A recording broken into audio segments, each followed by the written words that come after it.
বর্ষণের মাঝে আজব হয়ে আছি, ক্ষীরের মতন গার মাটির নরমে। কোমল ধানের চারা রুয়ে দিতে গিয়ে ভাবলাম মৃত্তিকা প্রিয়তমা কিষানি আমার। বীরের জমির মতো জলসিক্ত সুখ দলত যায়, যে নারী উদাম করে তার সর্বুর্বর আধার। বর্ষণে ভিজছে মাঠ যেন কার ভেজা হাতখানি রয়েছে আমার পিঠে, আর আমি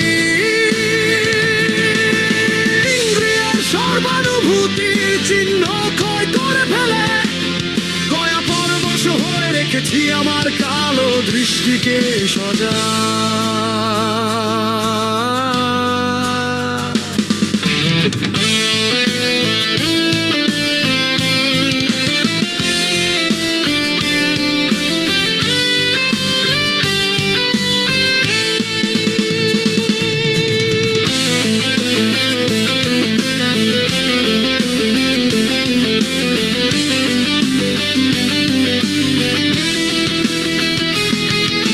চতুর্দিকে খনার মন্ত্রের মতো টিপ টিপ শব্দে সারাদিন জলধারা ঝরে জমির কিনার ঘেঁষে পলাতক মাছের পিছনে।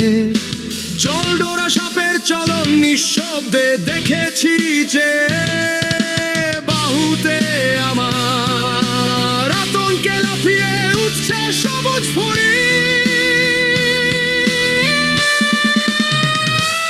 বুঝি বা স্বপ্নের ঘোরে আইলাল বাঁধা জমিনের ছক, বৃষ্টির কুয়াশা লেগে অবিশ্বাস্য জাদু মন্ত্র বলে অকস্মাৎ পাল্টে গেল ত্রিকোণ আকারে যারা ফাঁক হয়ে রয়েছে ঋণময়ী।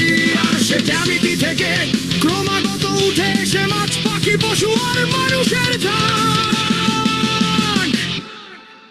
আমার চেতনা জুড়ে খুঁটে খায় পরস্পর বিরোধী আহার।